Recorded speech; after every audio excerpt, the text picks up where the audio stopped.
Hey, what's going on, my friends? It's Dave Sharpe. Welcome to Wake Up Legendary. I have a coffee or two, and of course, water. I hope you do too. Stay hydrated. It's Friday, baby. And we have a wonderful guest here this morning that's going to be joining us. It's going to be talking about celebrating all your wins. She's a working mom, and she's working through building her alternative and additional career, side hustle, call it what you will. Care, welcome to the show. Hello. How are you, and where are you calling in from? Well, I am calling in from the middle of Canada. Prairie girl. I'm in Winnipeg, Manitoba. Okay, wonderful. Yeah. You feeling good this morning? Feeling ready to rock and roll?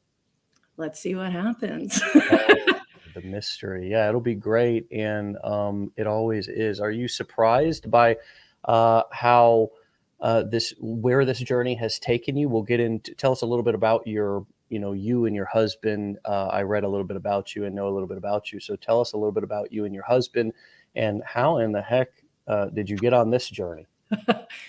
Great questions. Okay, so to make things short, my husband and I are both, well, I always say on my socials that we're allied health professionals because in Canada, we're a little different than we are in the States, but we're osteopaths. But we're not MDs, so that's the States.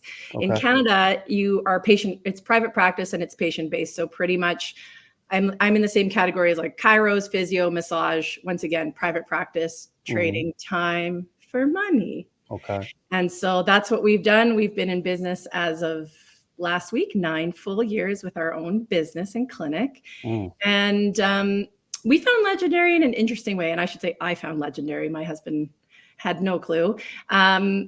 We have always wondered how the heck are we going to get another stream of income? We've done investments. We have, a real estate property, a rental property, but we like to take holidays. We like to do all the things that families like to do. And you kind of sit there and go, yeah, we can work to make this happen. We do make a fairly decent income.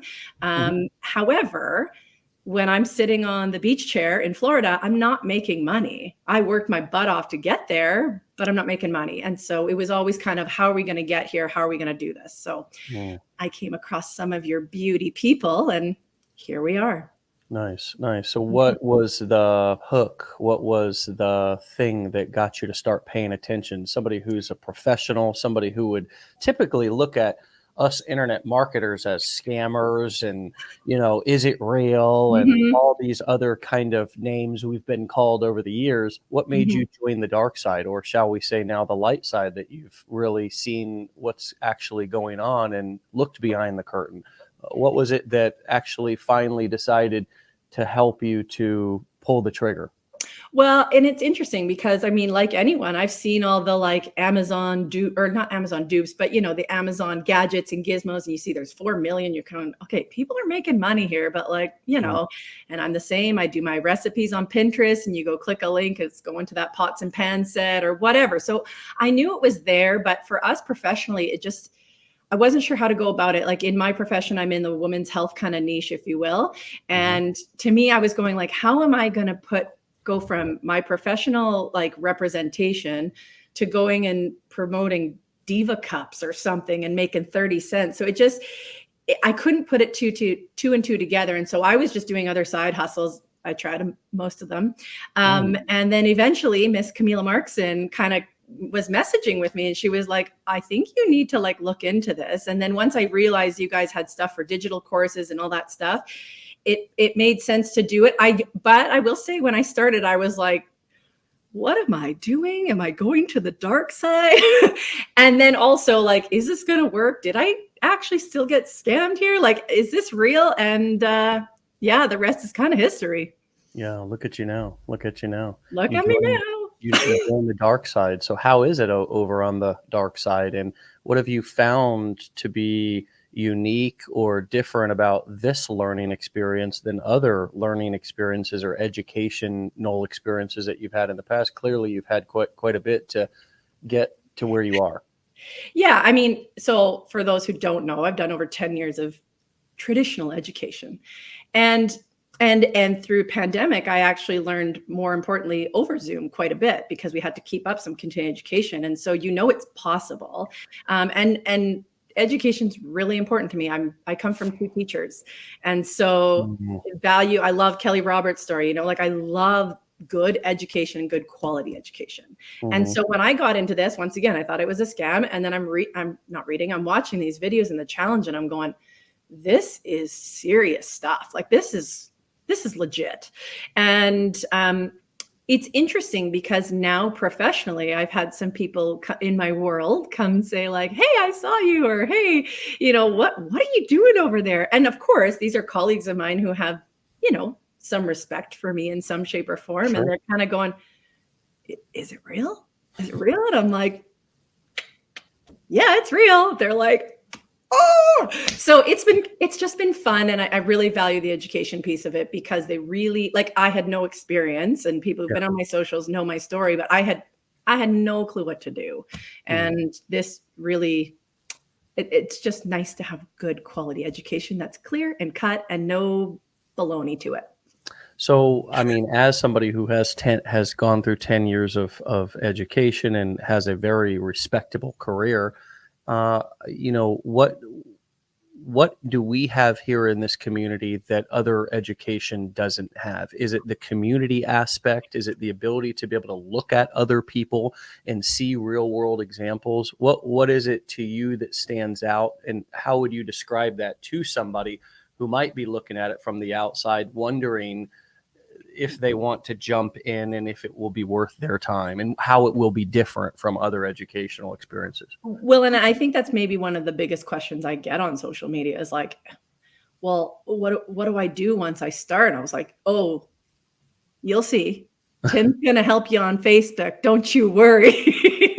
Because this community is insane. I mean, these people don't need to help me, and I mean, I'm talking like the big guys, like, we're talking Becca, Caroline, Kelly, Sarah Thompson, like, Amy, Phil, like, these guys don't need to help me, and they do, and and they respond quick. So when you have a question, it gets answered. If you're confused, like Drew and Ryan and Joanne, like, it's unbelievable. In my traditional schooling, I have to write a thesis. I have an advisor, and don't get me wrong, my advisor was one of the better ones. He was Mm, pretty incredible, but I'm not getting, response within 48 hours. I'm not getting, like, not hand holding necessarily, because you don't want that. You got to learn it, mm, but really clear direction. They almost in that kind of world go, well, why don't you think about it? And you're like, I don't got time to think about it. I got to yeah, get this done. And so the community is huge. And even just, the title of the show, like, everyone is along the way to cheer you on and yeah. celebrate your wins with you, and do it with you, which is really great. And it's not competitive, which I really love. Yeah, it is collaborative Totally. versus competitive, and that was what drew me in. I mean, I I got out of Dodge in terms of school, Mhm. and am a ninth grade dropout. So That's I why we have, love you. yeah. It took me a long time to get over that, as when I was an adult and really realized what I had done, you know what I mean? And I was like, oh crap, how am I going to fit in? How am I going to be a respectable adult? How am I going to be a productive member of society?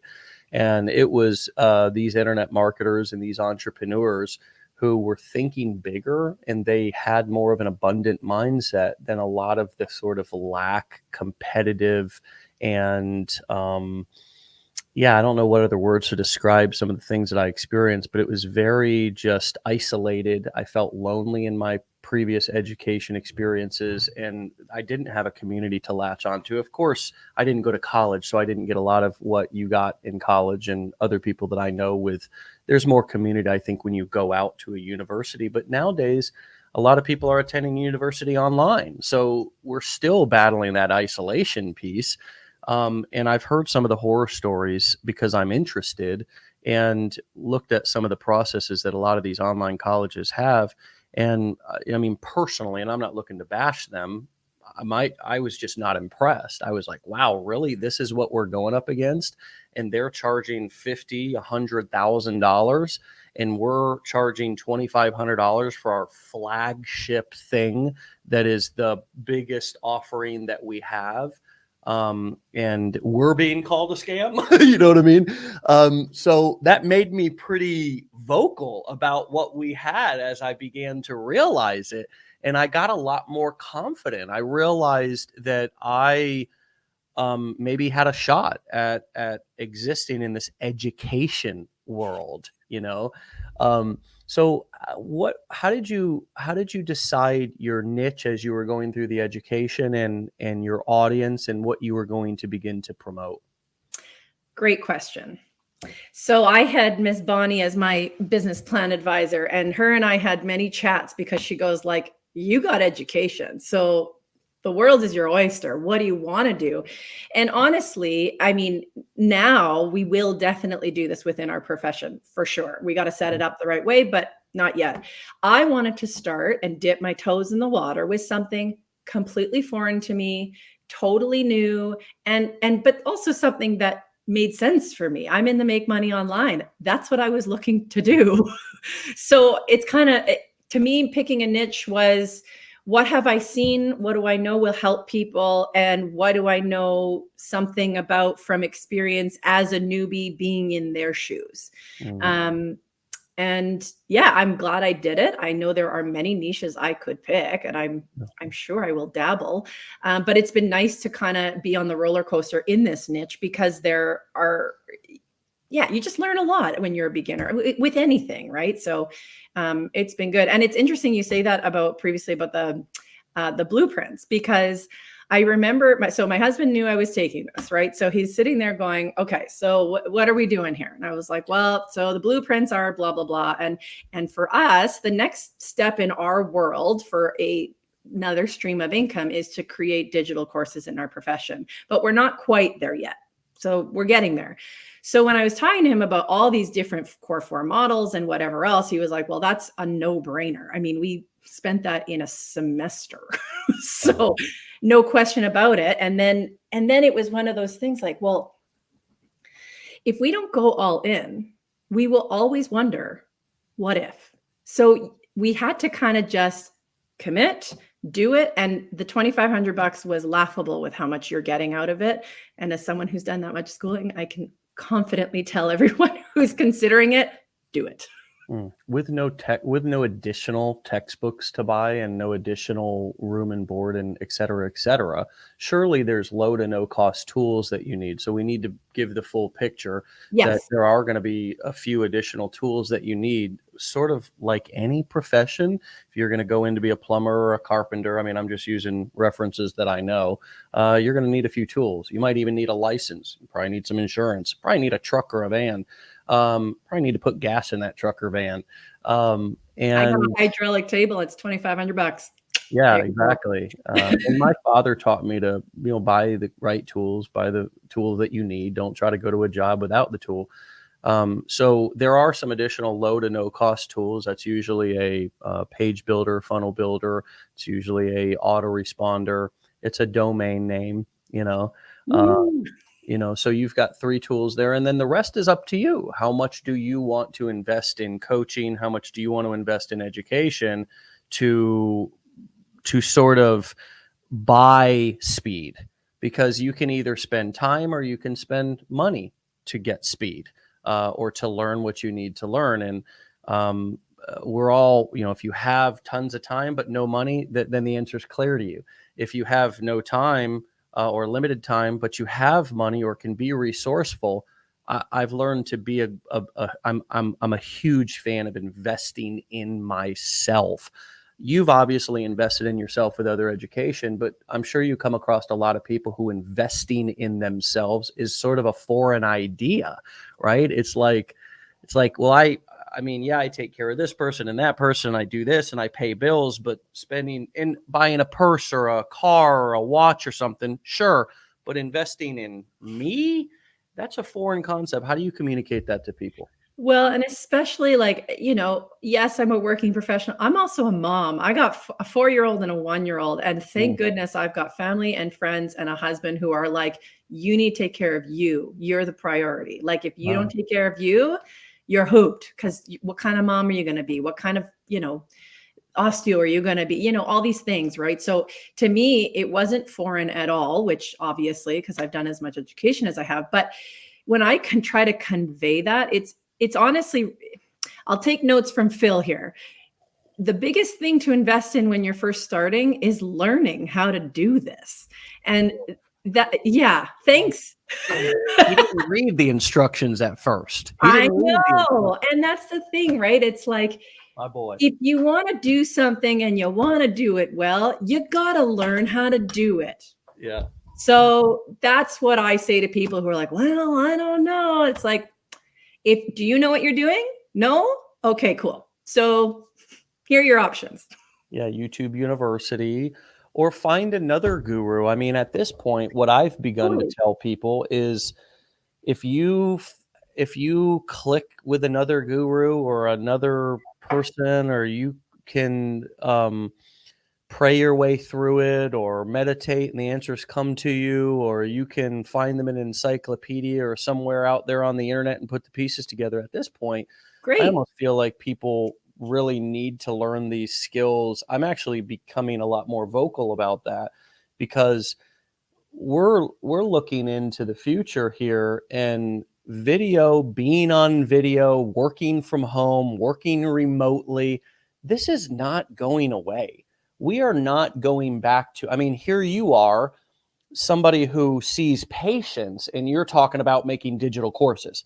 I mean, we are moving. We're about to do a business plan in a decade in a day class next Friday on home doctors.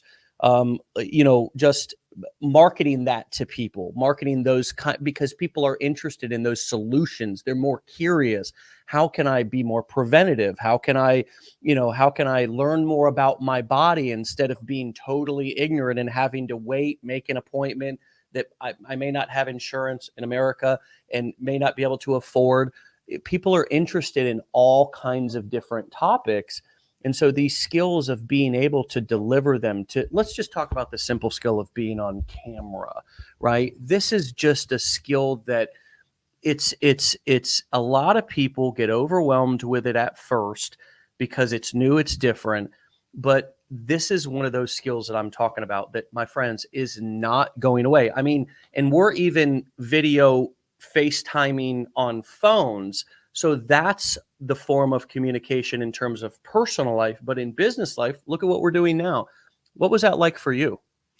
Well, and it's interesting. So kind of similar to Jadis yesterday, I actually I have a sports background, and I also have a theater background.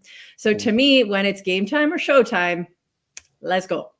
And so, but going, that's on a stage, that's on a field, that's, on a camera, it doesn't always translate, and you have to practice. And it's really, really interesting, because I remember talking to someone and they were like, you just got to practice your pitch. You got to practice and practice, and you got to practice not only in the mirror, on a camera. And you don't even have to press record, although you should. Just at least get used to your inflections and how you look and the things you do. Like, my husband looks at my videos, he's like, what kind of face is that? I'm like, it's just me being me. He's like, I know, but it takes time and effort. And so what's funny is, obviously I'm 3 months in now, and when I first started, my videos are horrendous, like everyone's is, and I refuse to delete them because people need to know where you come from. But I had to pop on our professional, our clinic Instagram once and do something. And I popped on, and it was like nothing. It was easy. And some of my colleagues were like, hey, how'd you get so good at that? Practice, people. But I never do that on our professional stuff. I've been doing this scammy side hustle over here, and that's where I got all this practice. That's right. And I'm getting pretty good at it, actually. I can get it under a minute 29 and get you and go. Yeah. This dark web taught me the skills that I need in 2023 and beyond. Yeah. That's great. And I love that you're embracing the initial videos and the ones that you think are horrendous, of course. We're always quite critical of ourselves. And that was something that Jadis talked about yesterday, was the inner critic. what is your inner voice? I'm sure you can be positive and you sound like I mean, you have to have a certain level of self-esteem and self-worth and ability to be able to overcome things to be where you are in your profession. But what does your inner critic say to you?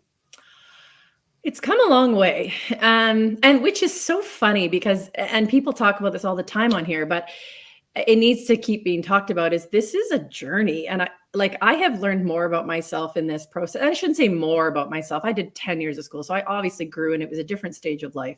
But I have learned at 37, I don't really care anymore what people think. I mean, I do a little bit, but I have really thrown that out the window quite a bit more than I typically would have in the last 3 months, because you know what? This is my life, not yours. You Mm, don't pay my bills. I do.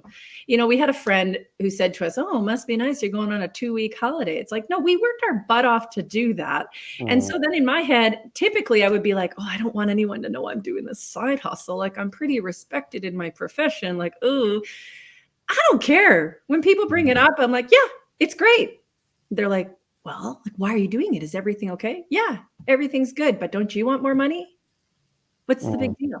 And Yeah, so my inner self critic has really hushed down, like right. really. And I've surrounded myself with those people in this community, and the community itself has just been like, "No, no, no. We got you. Like, it's all good." So that helps so much. Yeah. My circle has I can relate to everything that you just said, including the getting older and caring about what people think less.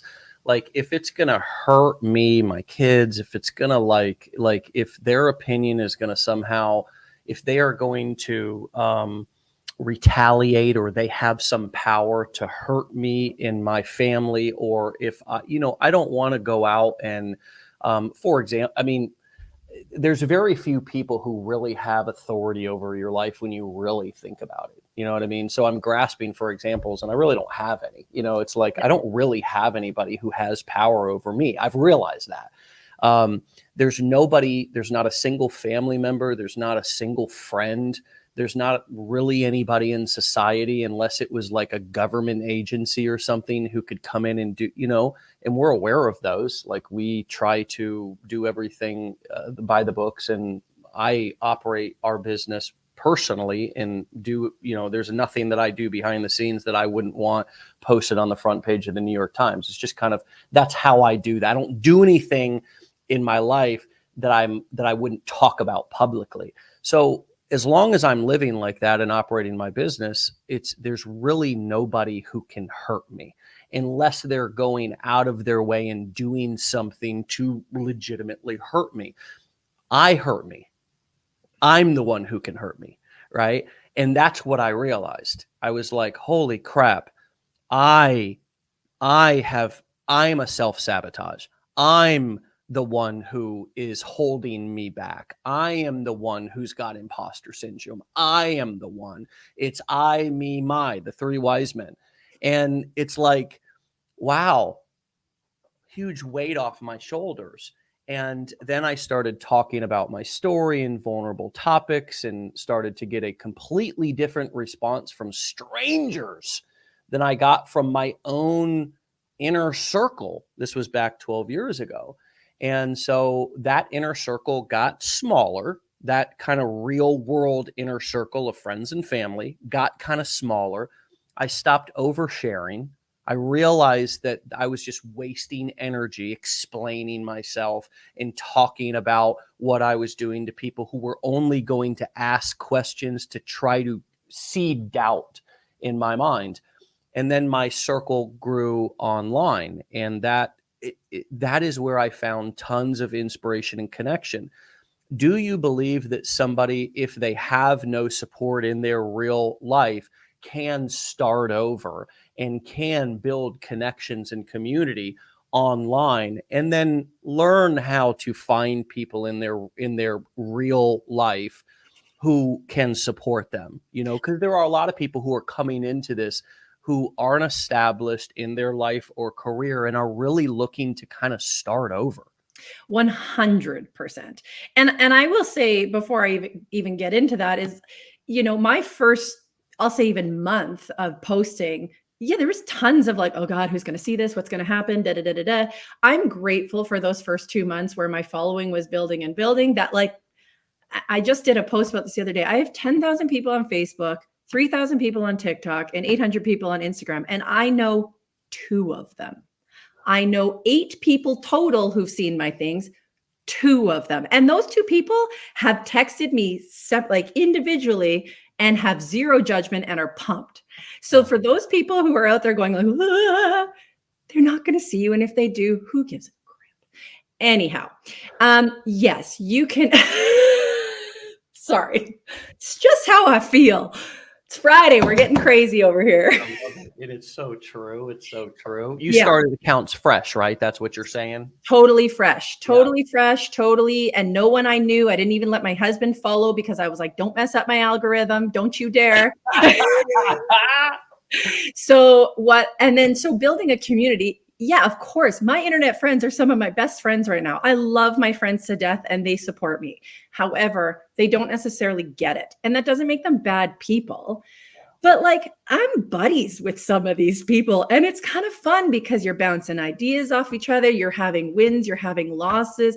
Corporate Christy, her and I laugh all the time. It's like, oh my gosh, is this happening? Is this happening? So you find your people. And that was really it. When I had my business plan advisor meeting with Bonnie, she was like, are we your people? I'm like, you have no idea. I have been found. I found my people.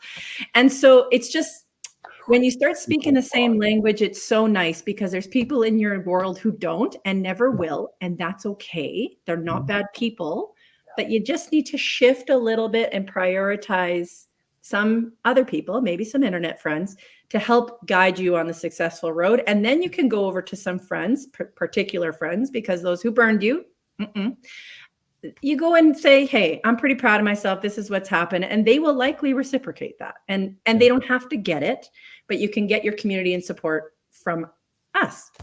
It's great. One thing, I love it. Love it. So are we your people? I love Bonnie.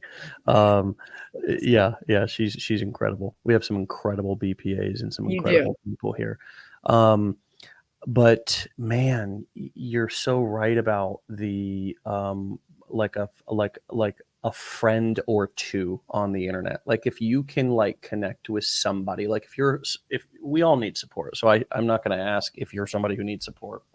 We all need support. We all want to feel supported and connected. We're tribal people. We're community, village. That's we travel in packs. We're not polar bears. You know what I mean? I mean, we're dolphins. You know what I mean?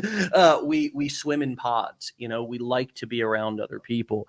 We need to skin nourishment. We need physical touch, like all those things. Our spirit needs to be touched.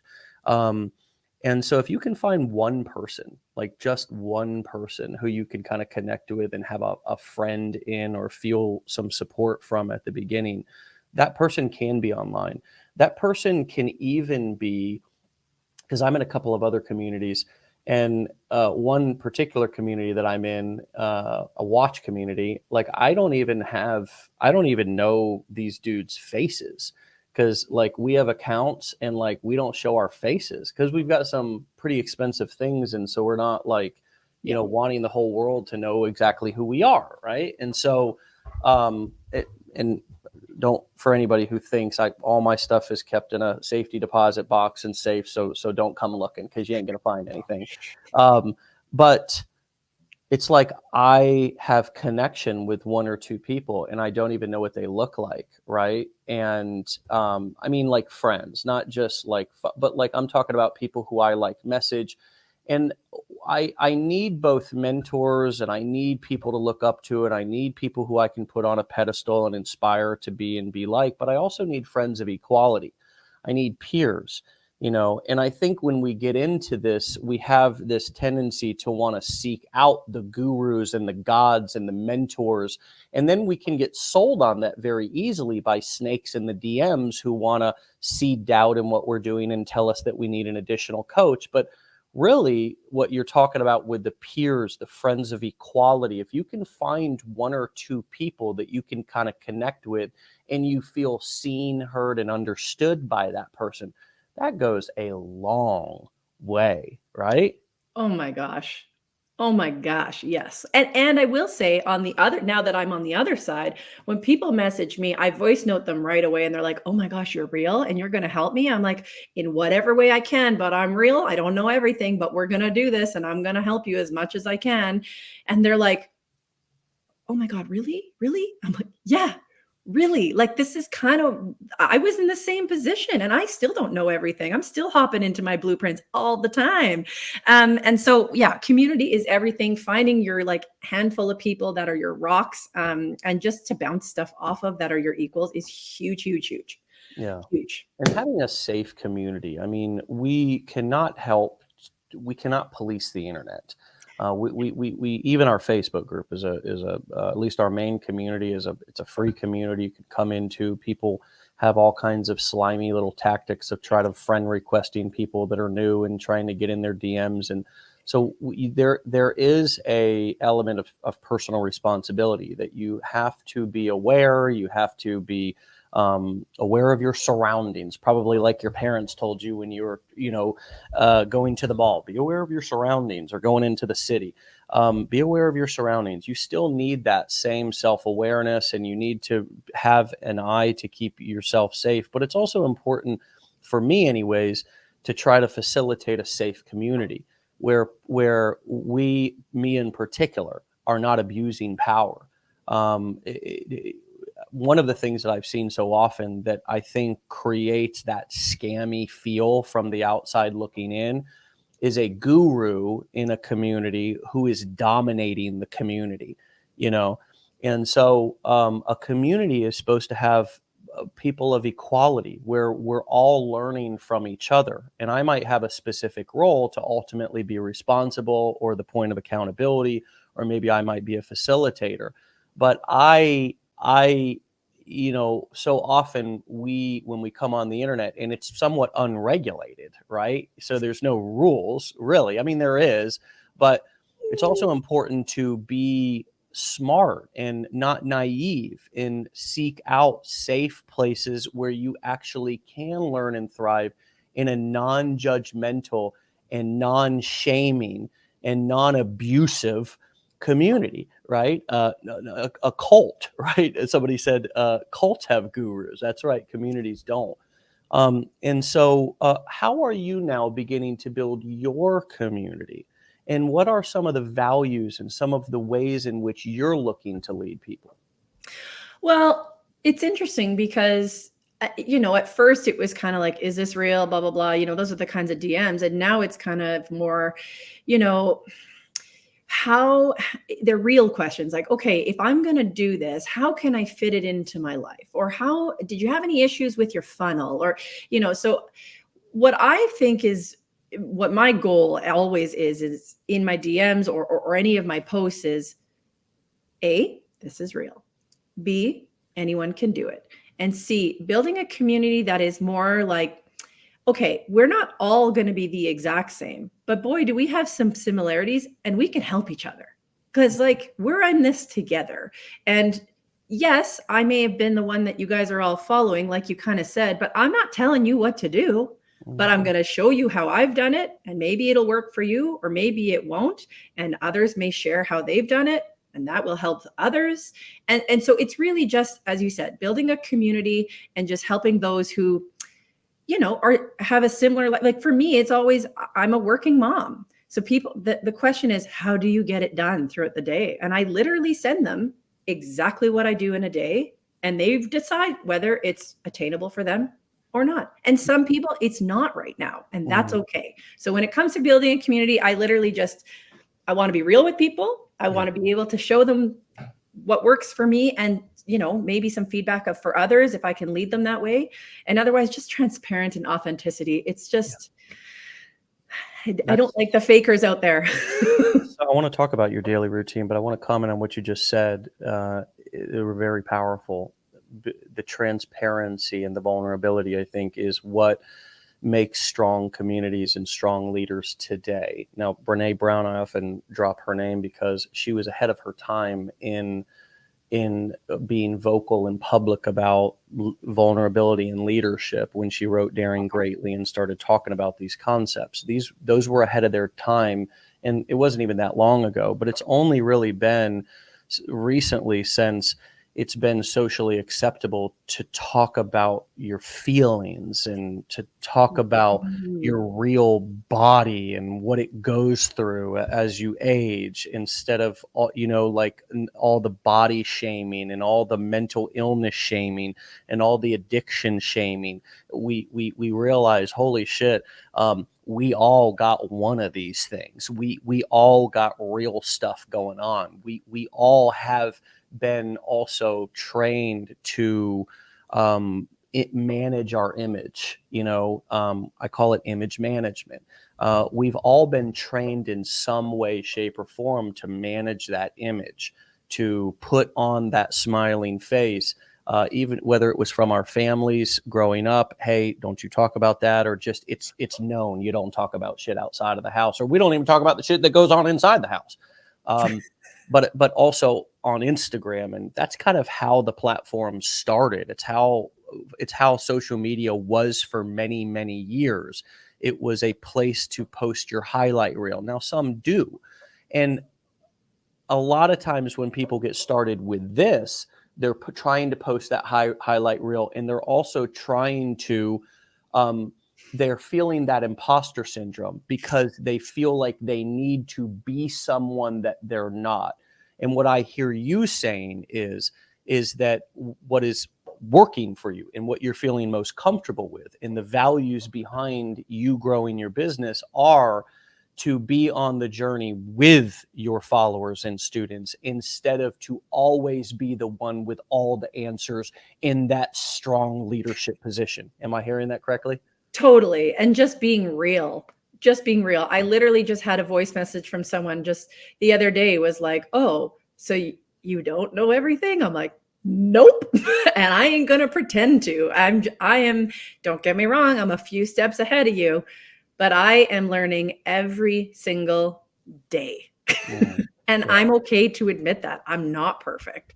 Yeah. And I also think from my professional standpoint that it goes across the board. In my professional standpoint, at the beginning, I used to say, I know exactly what to do for your complaints today. And now sometimes I literally just say to the patient, you know what, we're going to try this today. It might not work, and that's okay. We're going to figure this out. But if you're always pretending you know all the answers, isn't that the scam? It like, to me, there's no way any of us can. So yeah. That is the scam, and that's the scam that is happening all over our society, particularly from influencers, right? Influencer people who are paid to promote products and they don't disclose that, or it's not clear. People who are touching up and retouching their photos, and we think that they're, because they have the money and the resources and the know how to do that, but they're selling something completely different. They're selling a different image, right? Those are the scams, right? If we want to use that word, which, we're going to use it, so let's at least label it correctly. The thing that is now working in marketing in 2023, and it has for a few years now, is the stuff that we're talking about right now. It's people want to buy from real people, and they want to know, is it real? Because that's why that question is so common, is because people have picked up on the fact that they've been lied to, they've been deceived. It's so much marketing is actually deceptive. And here we are, some internet marketers, particularly from this community. Surely we're excited if, say, for example, we're promoting Legendary and we're an affiliate. Surely we're excited about what we're getting and what we're making, or the results that we're getting. And surely we share those results and we do our best to try to tell the whole story. But damn it, we're being real. We're being honest. We're showing our true selves. We're really striving to be compliant and tell the whole story. And that this community, along with my recovery community, is where I learned all my values. I mean, I certainly came from good parents who had values and instilled values in me. But in terms of being an adult, in learning my values? Recovery, a bunch of junkies and ex-dope fiends, and then a bunch of internet marketers, a bunch of internet marketers, a bunch of Cream of the crop. the cream of the crop, baby. So let's talk a little bit about your daily routine. You mentioned that. Could you kind of briefly go over that? If I was somebody who was asking the questions that you get asked, could you talk about kind of how you respond to that? That piqued my ears. So I honestly usually find out what they do, but I'll tell you my situation. So for me, I have a 4 and a 1-year-old, so it's a busy household here in the morning and at night.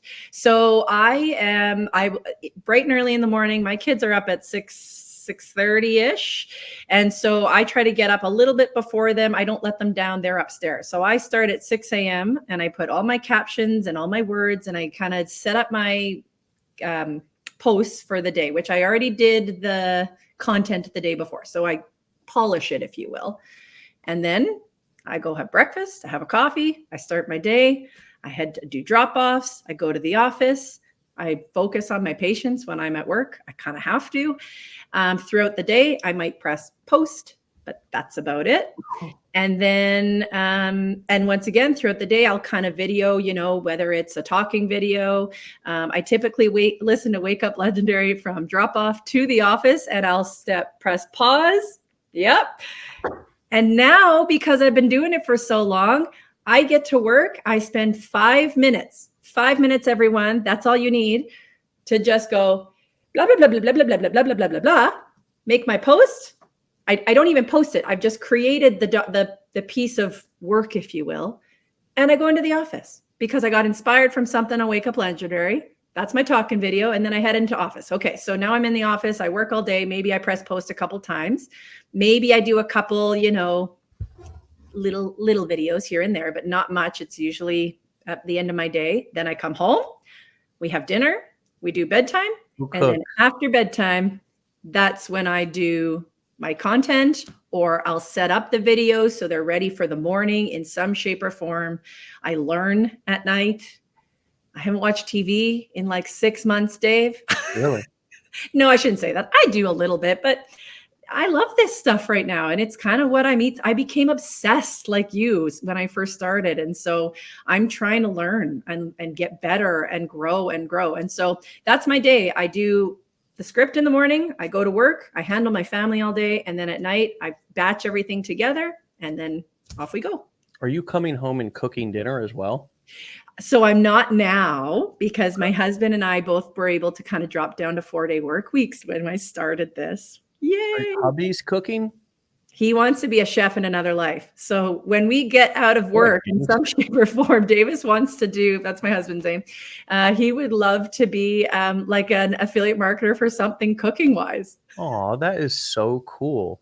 Yeah. So You I mean, are not one every lucky night. lady.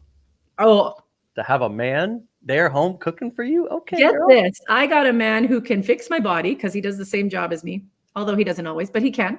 He was going to be a car mechanic, so he can fix my car and he can cook.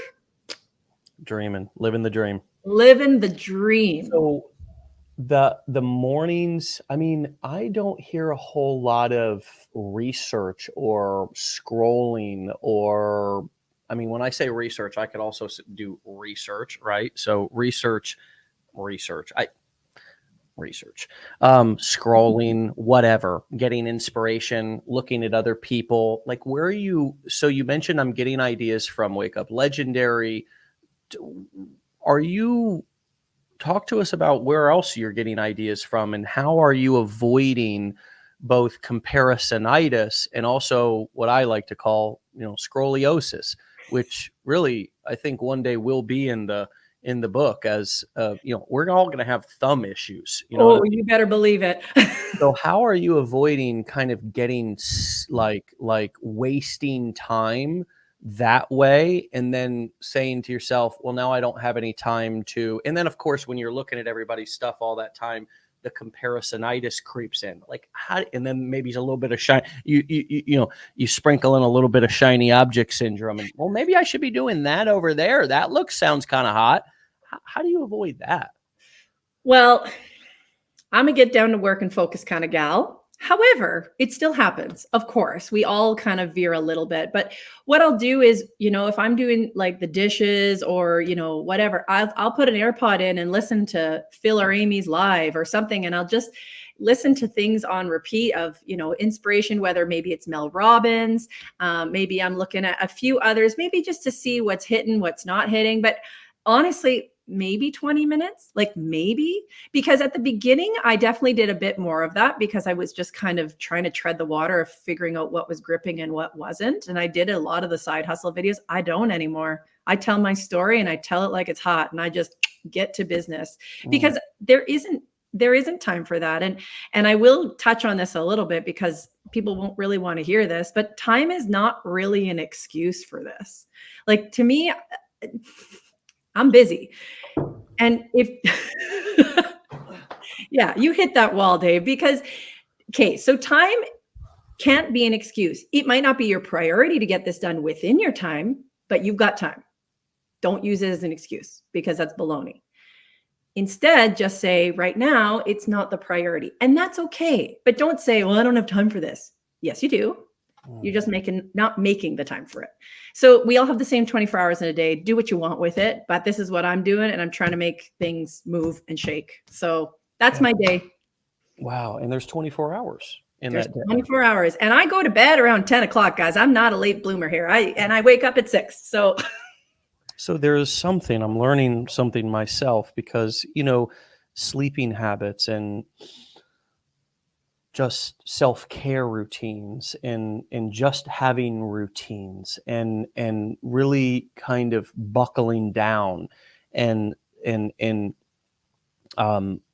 maybe sacrificing the TV time. And how would you sacrifice the TV time? Well, I got an idea. Dadgum, cancel the Netflix subscription. Save some money.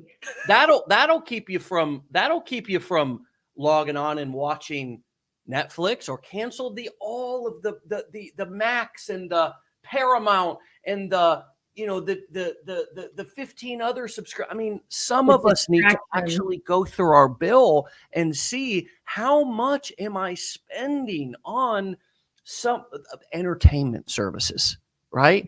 And maybe if I cut out some of those entertainment services, I would have additional income. I would have what do we call that? Expendable, disposable income right there. Or time. Yeah, absolutely. Time, right? Well, all of the time will free up, in a way that you never experienced before. You just wouldn't believe it. And so sometimes with an addict like me, let me just put myself out there. Sometimes I have a hard time stopping myself. So there was a time that back in my career, I called it a career.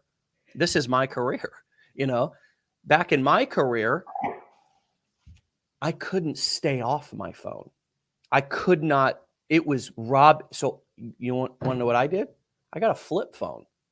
I got a dadgum flip phone, and I would leave my phone at work. I had an office. Okay. This was pretty far into my career. Probably this was actually during Legendary.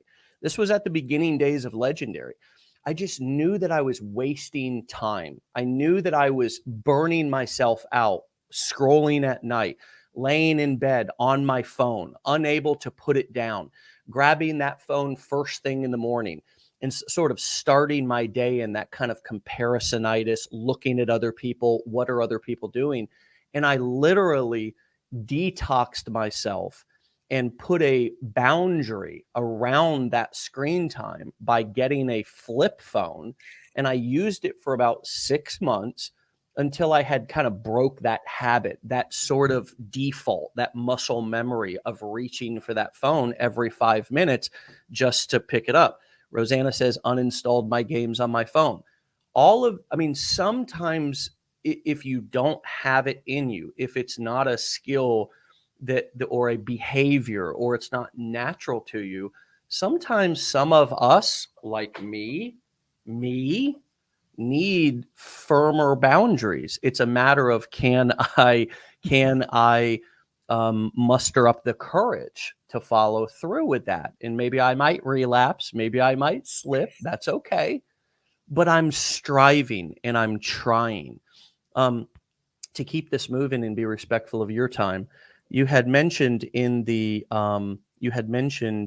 in your questionnaire that we sent out to you when we invited you onto the show, the phrase "Don't quit before the miracle happens." Can you talk about that? What does that mean to you? How have you used that? Well, first off, it's a brilliant saying, Mr. Dave Sharpe. I didn't come up with it. I learned it in recovery. Just There you go. Okay, well, it's brilliant. I heard it from you. So it's interesting because this journey is a roller coaster, and we all know that.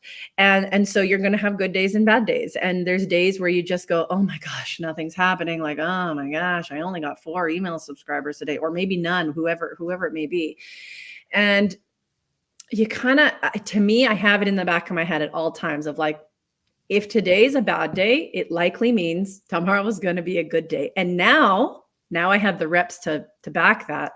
But you have to have something to keep you going. You have to.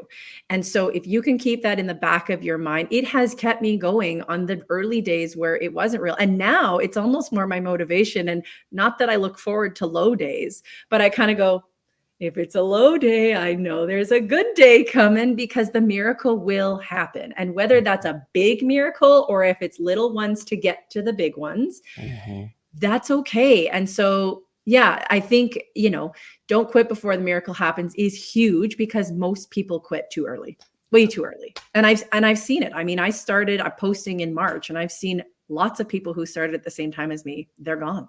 And you're like, what? Like, I'm just getting going here. How? But yeah, it's and sad. let me tell you that where I learned that and where I heard that and where that got engraved in my head was when I was getting clean from opiates / heroin back in 2008. Yes, my friends, I said those words, and that's what I was overcoming at that time in my life. And anybody who understands opiate addiction understands that there's significant physical withdrawals, not only mental, but significant physical withdrawals. And once you use opiates for long enough, your body becomes dependent, actually a lot sooner than you think. And you actually begin to use them just to feel normal. And so when I was getting clean from that, because I had to, I wanted to quit and go use just to feel normal and to not be sick every minute of every day in those beginning days. Every minute of every day, I wanted to go and quit this journey. And people, friends, men, women, I don't even remember their names or faces because it was all a blur. But I remember them saying, Dave, don't quit before the miracle happens. Don't quit before the miracle happens. I had no idea what they were talking about. No clue. Miracle to me was a burning bush, was the skies parting, stone tablets being delivered and saying, you are healed. It wasn't that I was going to wake up one morning and not think about using. That didn't click yet. In business terms, when I started this, I had similar feelings, and that phrase kept popping up again and again. Of course, the miracle to me was $1 million, right? But I had to realize that the miracle was also that first lead generated, that first commission that I made. And my first check was $2.50. It wasn't a big, huge commission. It's a win. It was a miracle. It was a damn miracle in my life. Now, it may not have been a miracle to somebody else. That doesn't matter. In my life, that was a miracle. Why? Because that first lead was actually somebody who wanted to listen to me, and I thought that I didn't have anything worthy of sharing. I didn't think my message mattered. I didn't know how to turn my mess into a message. And so I began to really acknowledge and look for those little miracles and celebrate those little miracles, and also create my own definition for a miracle. Right. I also realized that I didn't need somebody else to lay hands on me or pray over me, or in some of these religious or spiritual terms of miracle. I didn't need that. That wasn't the definition of a miracle to me. right? I had no evidence of those kind of supernatural miracles, right? But to me, somebody entering their email on the internet wanting more information from me was a dadgum supernatural miracle, right? And so it kept me going, and I'm glad it's been useful for you as well. Knowing what you know now, and we'll wrap up with this final question, what advice would you give to yourself at the beginning? Well, we touched on it a bit, but boundaries for sure, because I was obsessed and I was down the rabbit hole and I didn't know how to put it down at the beginning. I didn't. I found my rhythm at about 4 weeks. That's when I found it. So if I could give myself advice, or anyone else starting, I'm a type A personality, whether it's a schedule, whether it's a routine, whether it's some sort of boundary that this is not going to take over your life, because that's not the point. You got to put time in, but it's not supposed to take over your life. So boundaries is number one. Be consistent, but consistency is like not just social media posting. Of course, that's wonderful, and you should be doing that, but consistent with your life. Take care of you. Make sure that not everything is taken care of. You're not super people, but make sure that your daily stuff is consistent. And once again, we talked about this daily routine. If it weren't for that daily routine, I'd be all over the map, and that would come across in my social media. And I don't want that. I want it to be clear, concise, and get the job done. So if that's what you want, you got to be consistent with that in your life. Anything else? No, that's really it. And I would say advice to myself is just tell your story. Don't tell someone else's story. Tell yours, because that's really what this is about. There's billions of people out there. There's going to be at least 1 million of them who care about yours, which is kind of crazy. Yeah. But and I love your story. I love it. I love it. I love it. I've enjoyed this morning, and it has given me a wonderful platform to leap into the weekend with. So thank you so much, and shout out to Davis. Keep cooking, brother, and keep feeding this wife of yours and this beautiful family. Take care of yourself. Stay legendary, Care, and please come back and keep me posted on your journey. Okay. Thank you. All right. Happy Friday. All right, my friends. There it is, Care. You can find her at money.mama.care. Okay. You can find her on TikTok and Instagram at money.mama.care. And as I said yesterday, my friends, it doesn't get any more real than what you heard this morning. You heard it from a unique perspective. You heard it from somebody who's accomplished in other areas of her life, and she's taking on a new journey, and it looks incredible on her. And she's happy, and she's challenged, and she's fulfilled, and she's obsessed. And I can relate to all of those feelings. Even today, the journey is full of ups and downs. It really is. Even to this day, even for me, I was actually doing the math last night. I started this in 2009. So, I mean, I've been doing this for 13, 14 years now. And surely there was a couple of years at the beginning. Yes, I said years, not weeks or months, where I was struggling. And I almost became addicted to that struggle, right? Because I had struggled so much in my life, but I realized that I didn't have to be addicted to struggle, that I could just embrace the ups and celebrate them, but be humble enough to know that a low was coming and that I could get through it. And that's exactly what you heard from Care today. So real, so authentic, so powerful. We'll see you back here on Monday. Okay, not tomorrow, but on Monday for another episode. Get out of here. Stay legendary. Peace.